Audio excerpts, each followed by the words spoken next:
네, 비하인드 뉴스 정치부 이성대 기자와 함께하겠습니다. 시작할까요? 네, 첫 번째 이슈 바로 보겠습니다. 이제는 말할 수 있다. 예. 최근 이재명 정부가 유승민 전 국민의힘 의원에게 총리를 제안했다는 설이 있었죠.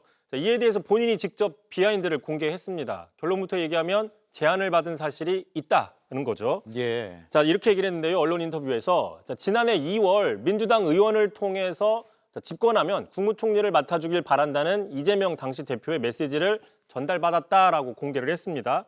자, 그래서 이 의원에게 이게 당신의 뜻인지 아니면 이 대통령의 뜻인지를 재차 물었고, 이 대통령의 뜻이라는 것을 확인한 뒤에는 바로 그 자리에서 거절했다, 이렇게 추가 설명을 했습니다. 예, 거절을 했다는 거네요. 근데 거절한 이유는 뭐라고 설명합니까? 자, 일단 이 대통령의 그 경제정책 방향이나 철학과 자신의 생각이 다르다, 이렇게 주장을 한 건데, 예. 자, 그런데 이제 민주당 일각에서는 바로 그런 이유 때문에 유승민 전 의원에게 손을 내밀었다는 분석이 있습니다.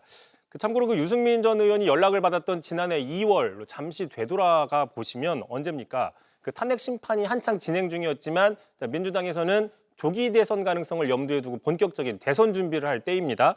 가장 유력했던 주자였죠. 이재명 당시 대표는 당시 이제 이런 얘기를 한 적이 있었어요. 민주당은 원래 중도 보수 정당이다. 진보가 아니다. 진보는 정의당이나 민노당이다라고 발언을 했는데 외연 확장이냐 정체성 훼손이냐 논쟁이 된 적이 있었죠. 언론에서도 그런 속빈 논쟁하지 말고 실천을 담보해야 된다라는 그 조언까지 했었는데 바로 이런 흐름에서 보수 정치인의 상징, 중도 보수의 상징인 유승민 전 의원에게 그 영입하는 공을 들였다, 이런 분석이 나오는 겁니다. 예.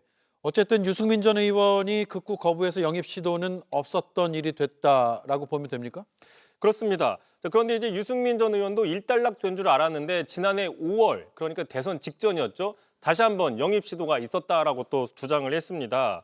당시 이제 무슨 말을 할지 알기 때문에 아예 그 답변을 하지 않았다라고 했는데 전화와도 받지 않고 콜백도 하지 않았다는 겁니다. 들어보시죠. 김민석 의원이 전화가 막 여러 통이 오고 문자가 오고 뭐 이러길래 아예 답을 안 했습니다. 그랬더니 그 다음 날 당시 이재명 후보죠. 전화가 여러 통이 오고 문자도 뭐 이재명입니다. 꼭 통화하길 바랍니다. 이미 제 뜻은 확실히 전달했기 때문에 일체 답을 안 하고 전화도 안 받았습니다.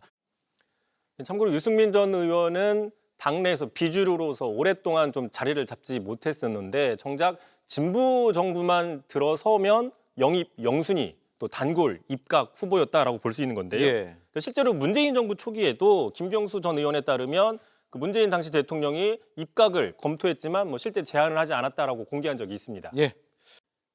JTBC 뉴스를 시청해 주셔서 고맙습니다. 저희는 저녁 6시 30분 뉴스룸에서 뵙겠습니다.